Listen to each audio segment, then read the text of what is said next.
Hi எல்லோரும் எப்படி இருக்கீங்க? காலையில் பிரேக்ஃபாஸ்ட்டுக்கு சுட சுட இட்லி, அப்புறம் ஹோட்டல் ஸ்டைல் சாம்பார் பார்க்கலாங்களா?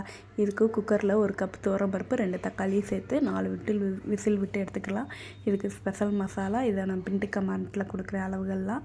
ஒரு கடாயில் எண்ணெய் சேர்த்து பெரிய வெங்காயம், அப்புறம் சின்ன 2 பச்சை மிளகாய் லைட்டாக சாட்டே பண்ணிவிட்டு, நம்ம பருப்பு ஆல்ரெடி வேக வச்சுருக்கோம்ல, நம்ம பருப்பு வேக வச்சதை இந்த அளவுக்கு நல்லா மசிச்சிருங்க. வெங்காயம் பச்சை மிளகா ஆல்ரெடி சாட்டே பண்ணியிருக்கோம், அதையும் இது கூட சேர்த்துடலாம்.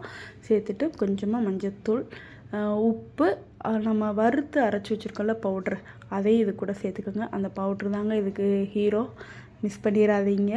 அப்புறம் கொஞ்சமாக உப்பு, புளி பேஸ்ட்டோ புளி தண்ணியோ சேர்த்துக்கோங்க. கொஞ்சமாக வேண்டுற அளவுக்கு தண்ணி விட்டு நல்லா கொதிக்கட்டும்.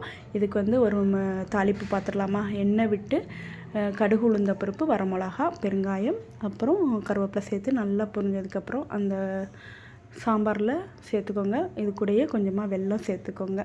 வெல்லம் ஒரு லைட்டாக இனிப்பு சுவை இருக்கும், சூப்பராக இருக்குங்க.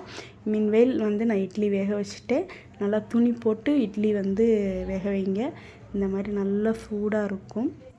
சுட சுட இட்லி கூட இந்த சாம்பார் வச்சு ட்ரை பண்ணி பாருங்கள், அவ்வளோ அற்புதமாக இருக்கும். எனக்கு துணி போட்டு வைக்கும் தான் இட்லியோட டேஸ்ட் ரொம்ப பிடிக்கும். நாங்கள் எப்படி சர்வ் பண்ணலான்னு பார்க்கலாமா? ஒரு தட்டில் 3 இட்லி வச்சுக்கிறேன். 2 குழிக்கரண்டி அளவுக்கு சாம்பாரை நல்லா மேலாப்பில் தாராளமாக ஊற்றிக்கோங்க.